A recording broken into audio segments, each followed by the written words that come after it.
नमस्कार, आप देख रहे हैं आज तक। आपके साथ मैं हूं सईद अंसारी। स्वागत है आपका हमारे इस बुलेटिन में। ये विशेष बुलेटिन कोरोना ओमिक्रॉन अपडेट पर है और वो इसलिए क्योंकि ओमिक्रॉन बहुत तेज़ी से हमारे देश में पैर पसार रहा है और कोरोना बहुत तेज़ी से फैलने लगा है।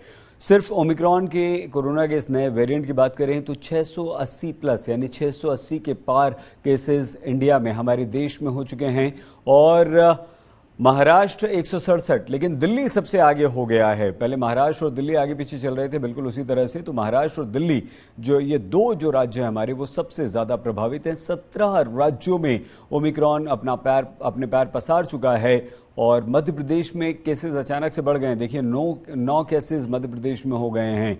दिल्ली 165 है, महाराष्ट्र 167। महाराष्ट्र नंबर 1 पर। एक आगे पीछे ये लोग चल रहे हैं।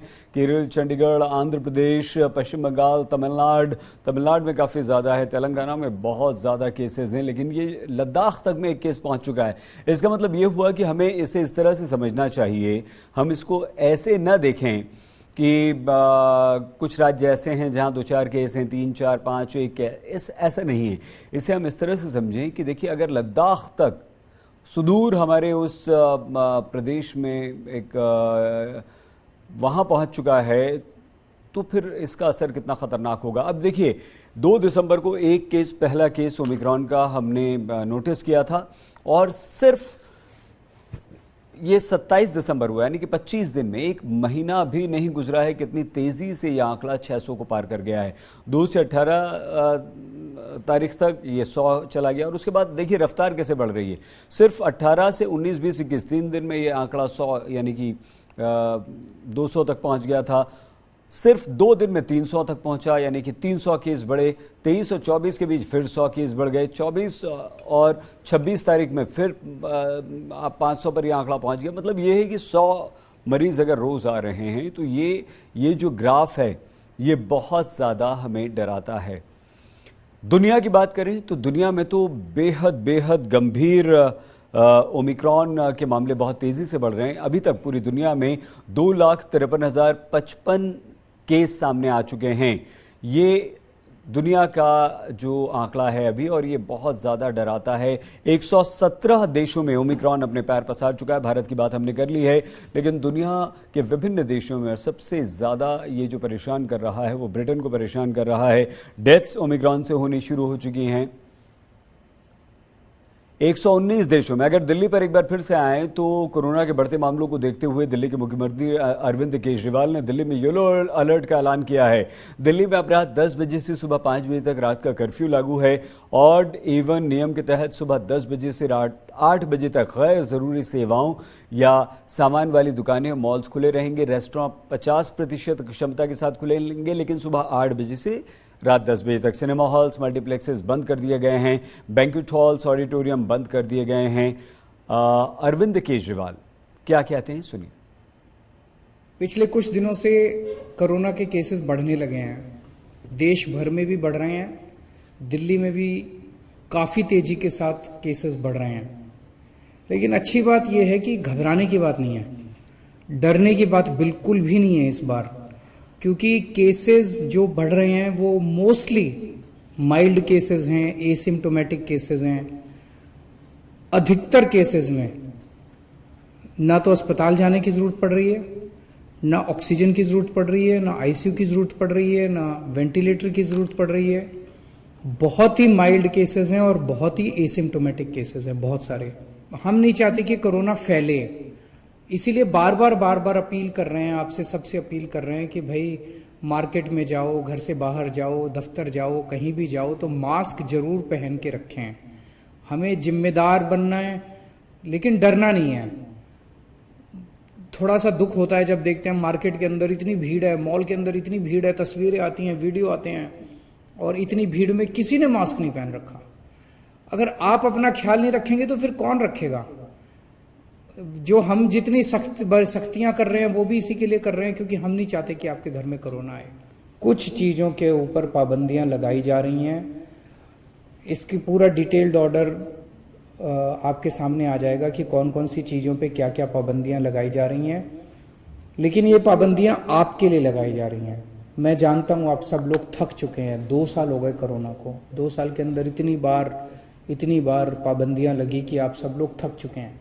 लेकिन क्या करें, ज़रूरी है, आपकी सेहत ज़रूरी है, आपकी ज़िंदगी ज़रूरी है, इसलिए ये पाबंदियां लगाई जा रही हैं। मेरी आपसे हाथ जोड़ के विनती है कि आप सब लोग इन पाबंदियों का ज़रूर से ज़रूर पालन करें।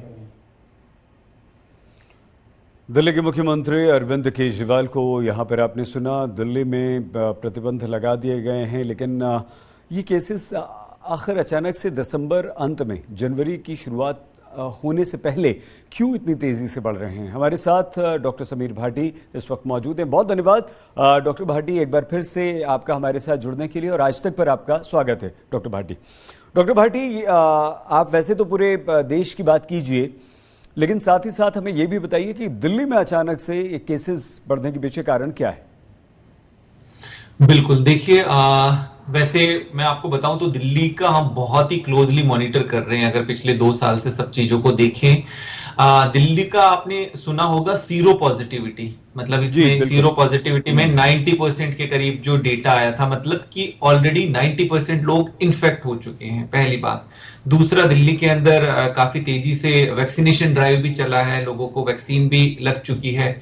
तो यहां पर एक चैलेंज आता है जो हम शुरू से बात कर रहे थे कि कोई भी नया वेरिएंट आता है तो आपका जो केसेस है वो बढ़ने की संभावना हमेशा बनी रहती है। इससे पहले आपने सुना होगा कि हम कई तरह की मैथमेटिकल कैलकुलेशंस कर रहे थे कि भाई इतने केसेस आ सकते हैं डेल्टा के बाद में, जैसे सेकेंड वेव कम हुई थी मई जून के अंदर, उसके बाद तो वो सारी प्रिडिक्शंस उस तरह से ठीक नहीं हुई, क्योंकि सिर्फ एक बात चल रही थी कि कोई नई तरह का अगर वायरस ने स्वरूप बदल लिया तो केसेस बढ़ सकते हैं, और वही हुआ है जिसका हम लोगों को अंदेशा था कि वायरस फिर से म्यूटेट ना कर जाए, और अभी जैसा हम ओमिक्रॉन देख रहे हैं। दिल्ली की अगर बात करें तो जून के अंदर केसेस बिल्कुल घटने शुरू हो गए थे, बहुत कम, उसके बाद तो घटते जा रहे थे, और अब जून के बाद अब एकदम से केसेस फिर से दिल्ली के अंदर बढ़े हैं, जिसका मेन कारण बिल्कुल वही है, ओमिक्रॉन वेरिएंट। दिल्ली में अगर हम देखें तो जो ओमिक्रॉन के केसेस भी हैं वो एकदम से बढ़े हैं, हमने देखा होगा। बिल्कुल पहले महाराष्ट्र में काफी ज्यादा केसेस थे, अब दिल्ली में, तो उसका एक कारण सबको समझना बहुत ज्यादा जरूरी है कि दिल्ली में जीनोम सीक्वेंसिंग ज्यादा कर रहे हैं तो केसेस ज्यादा आ रहे हैं। तो एक चीज यहाँ पे सबको समझ लेना बहुत ज्यादा जरूरी है कि हो सकता है ओमिक्रॉन के केसेस और ज्यादा हो, काफी ज्यादा, है ना। ये तो जो डिटेक्ट हुए केस वही है, तो इसलिए हमें बहुत ज्यादा जरूरी है समझना यहाँ पे। और ओमिक्रॉन का जो डेटा आया है कि वो बहुत ज्यादा संक्रामक है, इसलिए बार बार सिर्फ इस चीज पे ध्यान दिया जा रहा है कि किसी तरह से हम लोगों को संक्रमण को नियंत्रित रखना है। डॉक्टर समीर, बिल्कुल ठीक कह रहे हैं आप। हम अगला सवाल आपसे दिल्ली से ही संबंधित पूछे, लेकिन देश को लेते हुए आपने बता दिया कारण क्यों बढ़ रहा है दिल्ली में ओमिक्रॉन और साथ साथ कोरोना, लेकिन डॉक्टर समीर, जो दिल्ली की स्थिति है वो देश के अन्य राज्यों की स्थिति से अलग नहीं है। हर जगह बाजारों में भीड़ नजर आ रही है, लोग बिना मास्क के दिखाई दे रहे हैं, सोशल डिस्टेंसिंग का दूर दूर तक कोई पालन नहीं कर रहा है। उत्तर प्रदेश, उत्तराखंड, पंजाब में रैलियां हो रही हैं, चुनाव के लिए लाखों लोग जुट रहे हैं। ये कितना बड़ा खतरा है और ये हमें कितना बड़ा नुकसान कर सकता है? जी बिल्कुल। देखिए, इसमें लोगों को शायद ऐसा लग रहा है कि जैसे डेल्टा वेरिएंट के बाद और भी इवेंट्स हुए, प्रोग्राम हुए, तो ज्यादातर हम देखते हैं पब्लिक के क्वेश्चंस की भाई दिवाली पे भी हम लोगों के तो प्रोग्राम हुए थे, उसके बाद तो केसेस नहीं बढ़े, जबकि पिछली साल था कि दिवाली के बाद और केसेस में स्पाइक आया था, सब चीजें आई थी। तो यहां पर ये चीज समझनी बहुत जरूरी है, जो बार बार बता रहे हैं कि देखिए अब क्यों कह रहे हैं कि अब हम इतनी सख्ताई करेंगे, हम इतनी रिस्ट्रिक्शंस करेंगे। अब जो है अलग सिनेरियो है, जो दिवाली और रक्षाबंधन उस टाइम फेस्टिवल्स थे, उस टाइम कुछ और चीज थी। अभी हम बता रहे हैं कि नया एक वेरिएंट आया है, वायरस ने म्यूटेट कर लिया है, जैसा कि बाहर के देशों में भी देख रहे हैं। तो इस चीज को लोगों को समझ लेना बहुत ज्यादा जरूरी है कि अब क्यों हम इतनी ज्यादा रेस्ट्रिक्शंस और ये लगा रहे हैं। देखिए, ज्यादातर हमने जब देखा था डेल्टा वेरिएंट का भी अगर हम बात करें तो केसेस हमारे बढ़े हुए थे जब सुपर स्प्रेडिंग इवेंट हुए थे, जब बहुत ज्यादा लार्ज गैदरिंग हो रही थी, उसके अंदर कोई एक सुपर स्प्रेडर होता है और उसके बाद वो केसेस सबके अंदर बहुत तेजी से फैल जाता है। तो इस वजह से हम लोगों के लिए ऐसा नहीं है कि दिल्ली के लिए ये प्रोटोकॉल होंगे या किसी और राज्य के लिए वो तो वायरस तो हर जगह एक सा ही बिहेव करेगा। तो यहां पर ये हमने जरूर देखा है कि पहले कुछ राज्यों में बढ़ते हैं, फिर बाकी जगह बढ़ना शुरू हो जाते हैं। अब यहां पर है कि ठीक है, हम माइल्ड कह रहे हैं, जिस तरह से हमारे पास अभी जितना डेटा आया उसके अंदर है कि इसके ये माइल्ड है। बट यहाँ पर एक चीज समझने वाली जरूरी है कि हमारे यहाँ पे बहुत बड़ी संख्या है जो कोमॉर्बिड वाले लोग हैं, मतलब जिनको अन्य गंभीर बीमारियां हैं। तो उन पर ये कैसा असर करेगा, इस तरह का डेटा हमारे पास नहीं है। सबसे ज्यादा जरूरी है कि किसी भी तरह से जो अभी हमारे पास डेटा अवेलेबल है, और जो सबसे अभी इसकी बेस्ट वैक्सीनेशन वो यही है, सोशल वैक्सीनेशन, कि आपको मास्क पहनना है और आपको ये सब भीड़ भाड़ वाली जगहों से बचना है। ठीक है, डॉक्टर समीर बने रहिए आप हमारे साथ। डॉक्टर संजीव भी हमारे साथ जुड़ चुके हैं, बहुत धन्यवाद और स्वागत आज तक पर। डॉक्टर संजीव आपका भी। हाँ जी सर, दिल्ली के मुख्यमंत्री अरविंद केजरीवाल आए, उन्होंने येलो अलर्ट की बात कही, उन्होंने बहुत सारे रेस्ट्रिक्शंस की बात कही, साथ ही कहा कि डरिए नहीं, बचिए। पीएम भी यही कहते हैं कि डरिए नहीं, बचिए, सावधान रहिए। लेकिन क्या ओमिक्रॉन के बारे में हम जानते हैं ये क्या है, कैसे नुकसान करता है बॉडी को, या WHO साइंटिस्ट, आप जैसे डॉक्टर्स अब ये रिसर्च कर चुके हैं, पता लगा चुके हैं कि ओमिक्रॉन कुछ नहीं है, सिर्फ आपको इफेक्ट करेगा, आप इसकी चपेट में आएंगे और ठीक हो जाएंगे, या हमें कुछ एक्स्ट्रा अलर्ट रहना होगा सर? जी, ओमिक्रॉन एक वेरिएंट है जो ओरिजिनल SARS-CoV-2 जो कोविड-19 कॉज करता है। ये डेल्टा के हिसाब से थोड़ा सा लेस लीथल है, मतलब लंग डैमेज इसमें थोड़ा सा कम रहता है, बट ये हाईली इन्फेक्शियस है। ये हवा में ट्रांसफर होता है, जो हम कहते हैं ट्रांसमिबिलिटी, और ये माइक्रो एरोसॉल, मतलब छोटे छोटे माइक्रो एरोसॉल से एयरबॉर्न डिजीज है। तो इसमें सबसे जो जरूरी है वो है वेल फिटिंग N95 मास्क। जो रूटीन मास्क या कपड़े का मास्क वो उससे काम नहीं चलेगा, जो N95 या high specification well fitting mask की जरूरत है। अभी जो उन्होंने 4-5 दिन के लिए जो रिस्ट्रिक्शन किए हैं वो शायद न्यू ईयर के जो सेलिब्रेशन होंगे, पार्टीज होंगे, उस तरह के जो है वो उसको प्रिवेंट करने के लिए है। जो रात का कर्फ्यू है ये इसलिए है कि मतलब शायद लोग ज्यादा ग्रुप्स में ज्यादा ना बाहर जाएं या पार्टी ना करें, बट इसमें कोई डरने की बात नहीं है। प्रिपेयर्ड रहना है, पैनिक नहीं करना, बिल्कुल सतर्क रहना है, एंजाइटी नहीं रहना।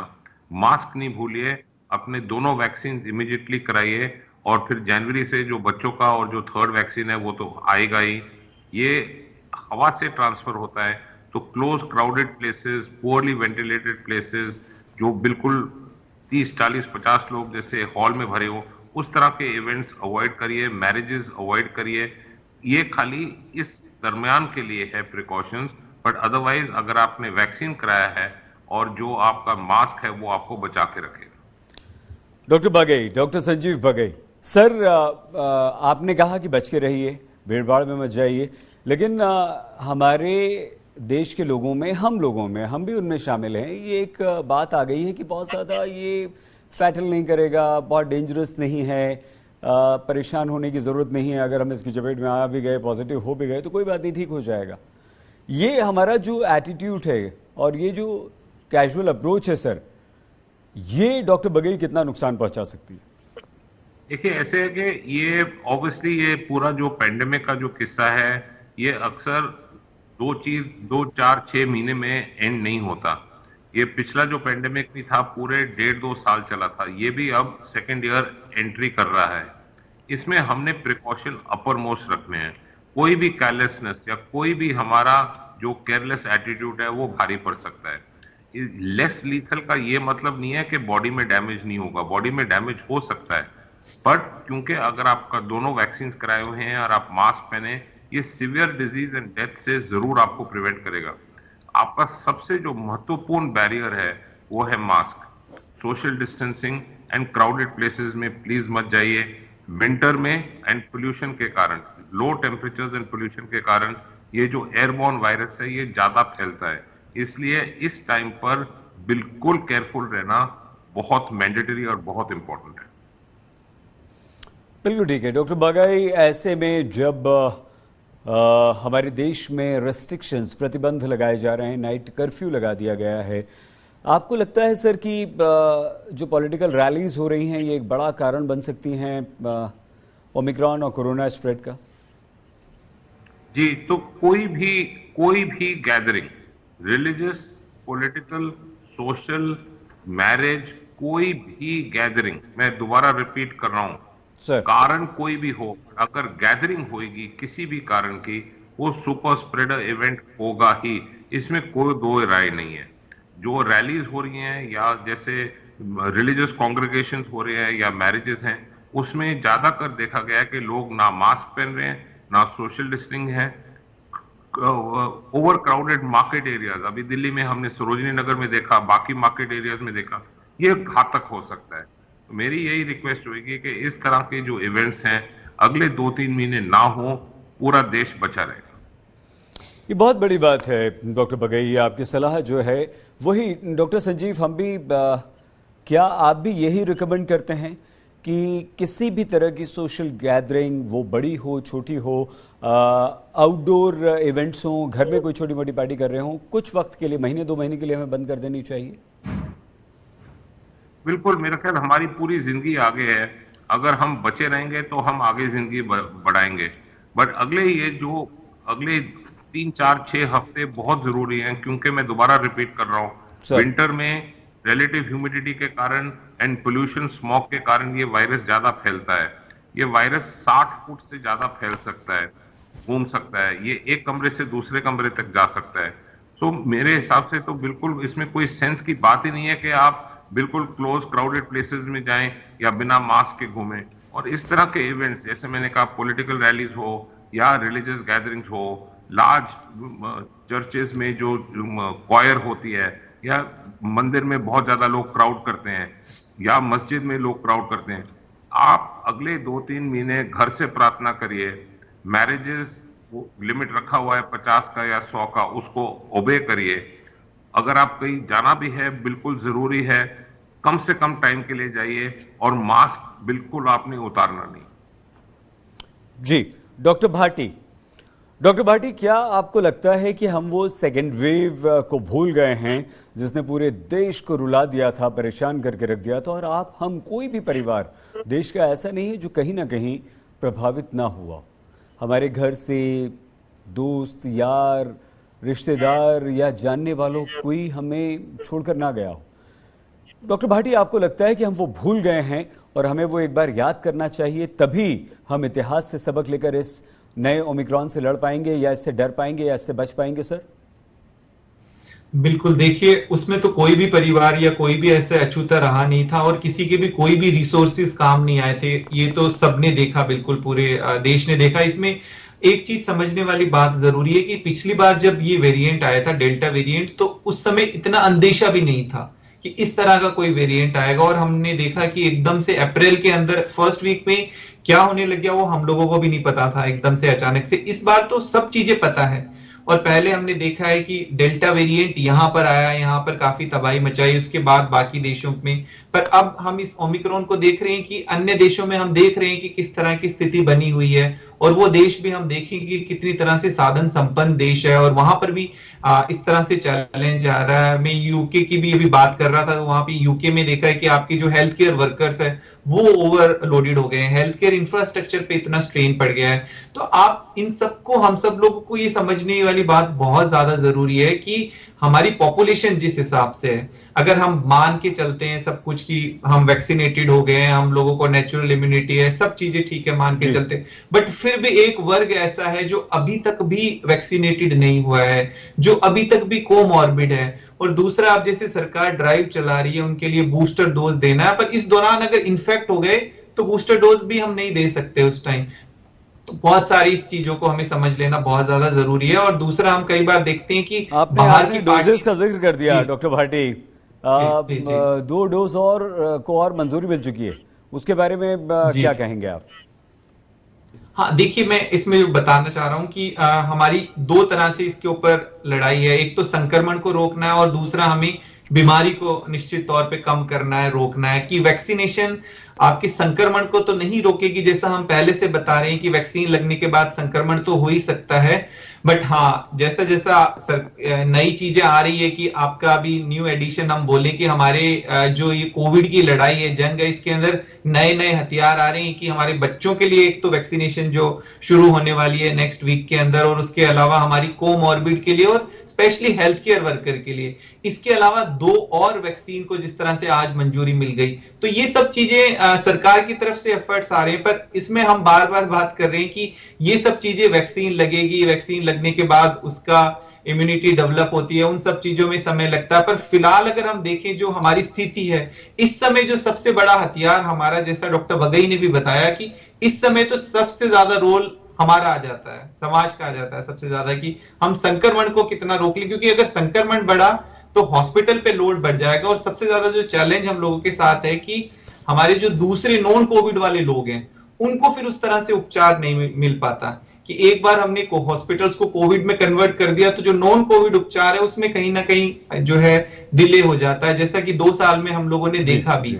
और एक चीज सबसे ज्यादा समझने वाली जरूरी है कि देखिए अब कितनी स्टडीज आ रही है जो पोस्ट कोविड हम देख रहे हैं, जिनको पहले इन्फेक्शन हुआ था, पोस्ट कोविड भी काफी चीजें चलती है। तो ये समझ लेना बहुत ज्यादा जरूरी है कि ओमिक्रॉन के बाद भी पोस्ट कोविड किस तरह की चीजें होती है उनका हम लोगों के पास, क्योंकि ये बहुत डायनामिक है, रोज नई नई चीजें आ रही है, रोज नए नए रिसर्च पेपर्स आ रहे हैं, रोज नई नई स्टडीज आ रही है। तो फिलहाल सब लोगों से यही अपील है कि इस समय हम लोगों के लिए बहुत ही जरूरी हो जाता है कि हम अगले कुछ हफ्तों तक सावधानियां जरूर बरतें, थोड़ा संयम जरूर बरतें।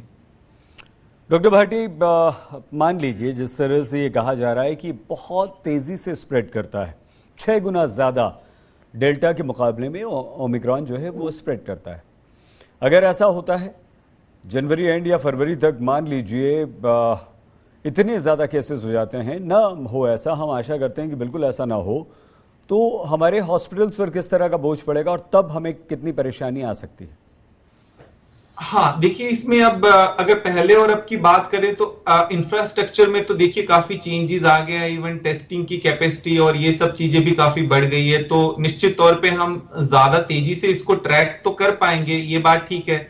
दूसरा, जैसे अभी तक के पेपर्स आ रहे हैं जितने भी जो अभी तक देखा गया है डेटा ग्लोबली की, ये उतना ज्यादा घातक नहीं आ रहा, हॉस्पिटलाइजेशन इससे बहुत उस तरह से नहीं हो रही। तो हम ज्यादातर अभी जैसे दिल्ली के अंदर भी स्पेसिफिकली होम केयर के ऊपर ही ज्यादा जोर है कि जो भी पॉजिटिव केसेस हैं उनको घर पर ही केयर दी जाए, तो हॉस्पिटल्स के ऊपर जो है स्ट्रेन निश्चित तौर पे कम रहेगा। पर फिर भी हमें एक ऐसे वर्ग को जो हमेशा ससेप्टेबल, वनरेबल रहता है, रिस्क पे रहता है, उनके लिए फिर भी हम लोगों को तैयारी करनी पड़ेगी। पर ये ज्यादातर मैं समझता हूं कि अगर टाइम से ट्रैक हो गया तो घर पे आइसोलेट हो जाएगा। पर एक यहाँ पे गलती जो ज्यादातर हो जाती है सबसे, कि वो अपने लक्षणों को थोड़ा इग्नोर कर देते हैं, कि ज्यादातर सर्दियों के अंदर हम लोगों को और भी इस तरह के लक्षण होते हैं जिनको हम डिफरेंशिएट नहीं कर पाते। तो फिलहाल जब आपका पेंडेमिक का दौर चल रहा है और जब हम नए वेरिएंट की भी बात करें, इस समय कोई भी लक्षण है तो आपको आपकी जांच जरूर करानी और अपने आप को आइसोलेट जरूर करना है, कि आप सिम्टम आपको आ रहे हैं और आप ऑफिस आ रहे हैं और आप गैदरिंग में जा रहे हैं, इधर उधर जा रहे हैं, तो वो कहीं ना कहीं बहुत बड़ी लापरवाही होगी। अगर आपको किसी भी तरह के लक्षण है इस तरह के, तो आपको अपने आप को आइसोलेट जरूर करना है। बिल्कुल डॉक्टर भाटी। डॉक्टर भाटी, आपका बहुत धन्यवाद आज तक से जुड़ने के लिए, हमारे दर्शकों को ये महत्वपूर्ण जानकारी देने के लिए। डॉक्टर समीर भाटी, धन्यवाद आपका। 680 के पार ये ओमिक्रॉन की स्थिति है आज की। हमारे देश में बहुत तेज़ी से ओमिक्रॉन फैल रहा है। पहला केस ओमिक्रॉन का 2 दिसंबर को आया था, आज 27 दिसंबर है, 28 दिसंबर है और 600 को क्रॉस हम कर चुके हैं। दुनिया में 2,53,055 से ज़्यादा केसेस आ चुके हैं। दिल्ली में येलो अलर्ट जारी कर दिया गया है। येलो अलर्ट ये कि 0.6% से ज़्यादा अगर रफ्तार है ओमिक्रॉन या कोरोना फैलने की, तो उसे येलो अलर्ट कहा जाता है। यानी कि अब आप होशियार हो जाइए, बहुत ज़्यादा आपके राज्य को या आपको परेशान करने वाला है। रेस्टोरेंट 50% क्षमता के साथ 8 से 10 बजे तक, cinema hall, multiplexes, banquet halls, auditorium सब दिल्ली में बंद कर दिया गया है। दिल्ली के मुख्यमंत्री अरविंद केजरीवाल ने कहा, घबराइए नहीं, मास्क पहनिए, जिम्मेदार बनिए, प्रतिबंधों का पालन कीजिए। लेकिन ये सिर्फ दिल्ली की बात नहीं है, पूरे देश की बात है। आपको हम बार बार ये कह रहे हैं। हाँ, ये अभी तक जो ओमिक्रॉन के केसेस आ रहे हैं वो उसमें हॉस्पिटलाइजेशन की बात नहीं है। आप घर में ही ठीक हो सकते हैं, लेकिन बहुत तेजी से फैल रहा है। लेकिन आपको नहीं पता कि डेल्टा ओमिक्रॉन मिलकर एक नया सुपर स्प्रेडर बन सकते हैं। आपको नहीं पता ये एक अदृश्य दुश्मन है, जिस तरह से डेल्टा ने कहर बरपाया था हमारे देश में। इसीलिए हमें इससे सावधान भी रहना है। हमें घबराना नहीं है, लेकिन हमें डरना भी है। हम डरेंगे तभी घरों में रहेंगे, तभी पार्टीज में नहीं जाएंगे, तभी नए साल का जश्न नहीं मनाएंगे, तभी शादी ब्याह में नहीं जाएंगे, तभी बाजारों में नहीं जाएंगे, तभी मॉल्स में नहीं जाएंगे। अपनों को, अपने बच्चों को, अपने परिवार को, अपने देश को बचाने की जिम्मेदारी आपकी है, आपकी और हमारी है। प्लीज अपना बहुत ख्याल रखिएगा। इस बुलेटिन में फिलहाल इतना ही। आप देखते रहिए आज तक।